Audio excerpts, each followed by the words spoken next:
नमस्कार, स्वागत है आपका बिहार समाचार में। अभी नीतीश सरकार द्वारा किए गए एक नहीं बल्कि कई घोटाले का खुलासा हो गया है। नीतीश कुमार का भंडाफोड़ हो गया, बुरी तरह से फंस सकती है बिहार सरकार। तो वहीं एनडीए के कई मंत्रियों की इस्तीफे की खबर आ रही है। खबर यहां तक आ रही है कि एनडीए के 10 से 20 विधायक एनडीए से अलग हो सकते हैं और नीतीश सरकार गिर सकती है। तो आज की बड़ी खबरों पर बात करने से पहले आपसे अनुरोध है, कृपया वीडियो को एक प्यारा सा लाइक अवश्य कर दीजिएगा। आपका लाइक करना ही हमारी मेहनत का फल होता है। तेजस्वी यादव ने तो पहले ही दावा कर दिया है कि यह सरकार नहीं चलेगी, गिरेगी सरकार और 2021 में ही मध्यावधि चुनाव होगा। और अब इसका सबूत भी देख लीजिए, एनडीए सरकार में टूट होने की खबर भी आने लगी है। बीजेपी नेताओं में आपस में ही घमासान शुरू हो गया है, महाभारत शुरू हो गया है। भाजपा के विधायक ज्ञानेंद्र सिंह ज्ञानू अब आर पार की लड़ाई ठान ली है। उन्होंने संजय जायसवाल पर आरोप लगाया है कि संजय जायसवाल ने पैसे लेकर मंत्री बनाया है। उन्होंने यह भी कहा कि संजय जायसवाल ने अपने ही जाति के नेताओं को मंत्री बना दिए हैं। उन्होंने बीजेपी को भी साफ चेतावनी दे दी है। उन्होंने संजय जायसवाल से इस्तीफा की मांग कर दी है, तो बड़े मंत्रियों के इस्तीफे की भी खबर आ रही है। साथ ही अब पीएम मोदी और अमित शाह से भी शिकायत की जाएगी। अभी बिहार में कोरोना जांच के नाम पर बड़े घोटाले का खुलासा हुआ है। देख लीजिए, गलत नाम, गलत फोन नंबर भेजे जा रहे थे और करोड़ों का घोटाला कर लिए। और लालू यादव की पार्टी राजद के द्वारा कहा गया कि नीतीश सरकार के कोविड-19 महामारी घोटाले में जांच के नाम पर करोड़ों फर्जी नाम और फोन नंबर दर्ज किए गए। तो राजद ने पूछा कि कोविड-19 के हजारों करोड़ कहां गए सीएम नीतीश कुमार जी और मंगल पांडे जी। तो इसका खुलासा होने के बाद बिहार सरकार में हड़कंप सी मच गई है। बड़े फेर में फंसती ही जा रही है बिहार सरकार। कैबिनेट विस्तार के बाद बीजेपी के साथ ही एनडीए के कई नेता भड़क गए हैं और बड़ी टूट के संकेत है, 20 विधायक अलग हो सकते हैं। और बीजेपी नेता ज्ञानेंद्र सिंह ज्ञानू ने बगावत शुरू कर दी है। इन्होंने कहा है कि 12 से ज्यादा विधायक मेरे साथ हैं, समय आने पर बड़ा फैसला करेंगे, ये एनडीए से अलग भी हो सकते हैं, संकेत दे दिए हैं। साथ ही इन्होंने कहा कि भाजपा कोटे के 57% मंत्री आरोपी हैं, इन पर गंभीर आरोप हैं। क्या हम लायक भी नहीं थे कि हमें मंत्री नहीं बनाया गया? इन्होंने कहा कि हमारे साथ कई एमएलए हैं और हम इतने गुस्से में हैं कि अब प्रधानमंत्री जी से और अमित शाह से मुलाकात करेंगे।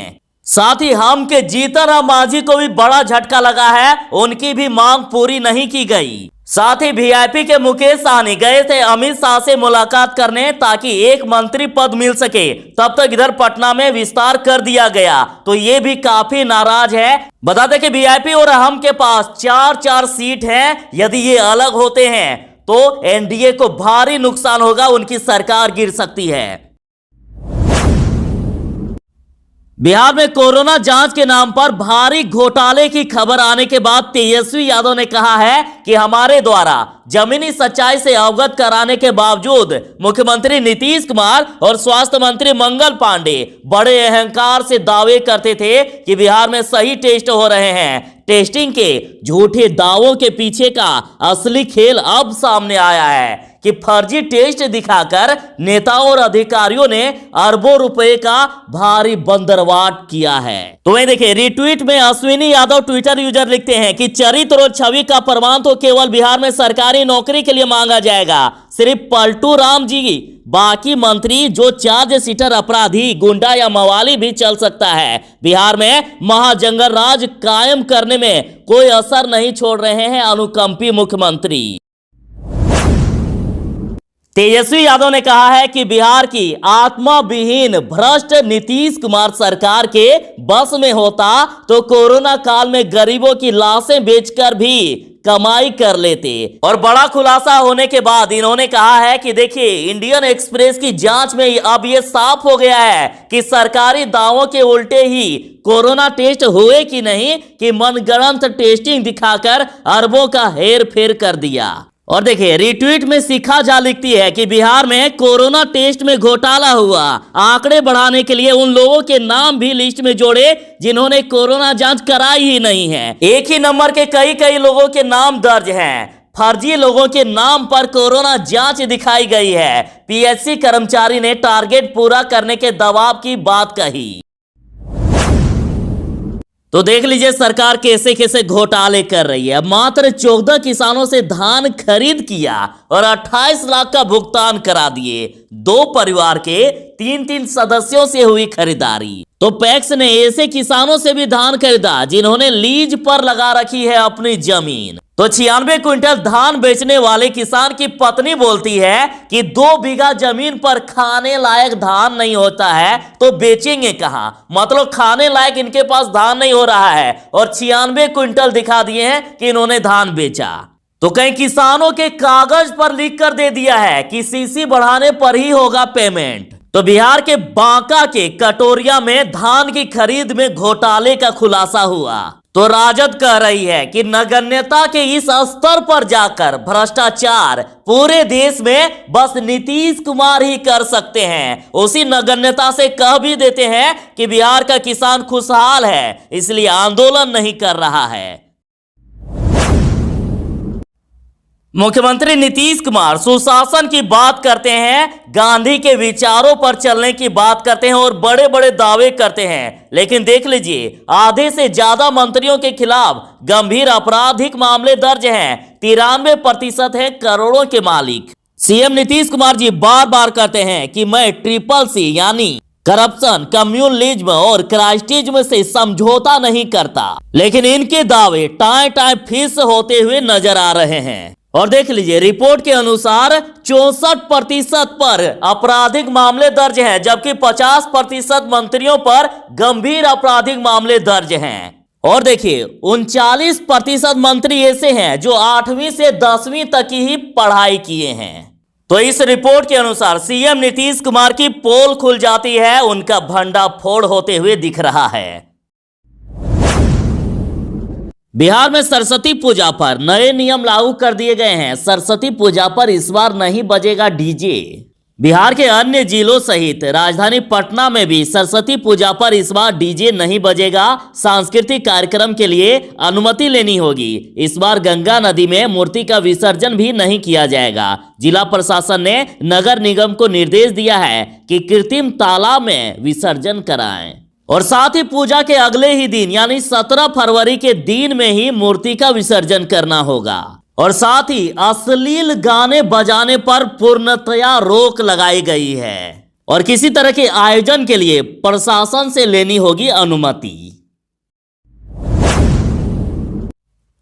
तो जो होली में बिहार आना चाहते हैं या बिहार से जाना चाहते हैं उनके लिए खुशखबरी है। होली से पहले सभी एक्सप्रेस और पैसेंजर ट्रेनों को चलाने की तैयारी है। यानी कोरोना से पहले जिस प्रकार से ट्रेन चलती थी उसी तरह से ट्रेन चलाने की तैयारी। रिपोर्ट के मुताबिक रेलवे ने सभी एक्सप्रेस, मेमू, डेमू और अन्य लोकल पैसेंजर ट्रेनों के सामान्य परिचालन के लिए मार्च तक की तैयारी कर रखी है। यानी होली से पहले सभी ट्रेनों को पहले की तरह ही चलाया जा सकता है। साथ ही स्पेशल ट्रेनों का किराया जो अभी ज्यादा लग रहा है उसमें भी राहत मिल सकती है। बिहार सरकार का विकराल रूप, अब शराब तस्करों को नहीं छोड़ा जाएगा। होली के पहले शराब तस्करों की संपत्ति होगी जब्त। साथ ही बिहार सरकार ने नया नियम लागू कर दिया गया है। यदि किसी के घर में शराब मिलता है या गोदाम में शराब मिलती है तो उनके घर या गोदाम को सील कर दिया जाएगा।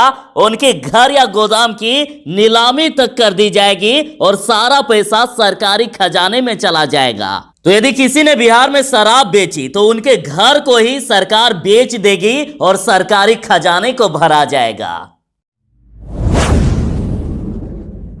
बिहार में नए नियम लागू होंगे। अब बिहार में ऑनलाइन ही जमा करना होगा बिजली बिल। केंद्र सरकार ने बिहार समेत सभी राज्यों को निर्देश दे दिया है।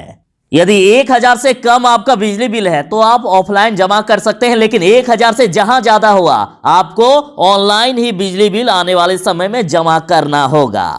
तो अच्छी बात है, अब आप घर बैठे ही अपना बिजली बिल आसानी से जमा कर सकेंगे। मुख्यमंत्री नीतीश कुमार जी ने बड़ा फैसला कर लिया है। नीतीश कैबिनेट का फैसला यह है कि ड्यूटी पर होमगार्ड जवानों की मृत्यु या अपंग होने पर आश्रितों को अब नौकरी दी जाएगी। बिहार के होमगार्ड के लिए खुशखबरी है। ड्यूटी के दौरान मृत और अस्थायी रूप से अपंग होने के मामले में बिहार सरकार के विभागीय कर्मियों के लिए बने नियम के अनुसार ही होमगार्ड के आश्रितों को भी नौकरी दी जाएगी। ऐसे मामलों में होमगार्ड की पत्नी को नौकरी दी जाएगी। पत्नी नहीं रहने की स्थिति में बेटा और फिर परिवार के अन्य सदस्य को मौका दिया जाएगा। साथ ही ये फैसला किया गया है कि नगर विकास एवं आवास विभाग में 5,500 पदों पर बहाली की जाएगी।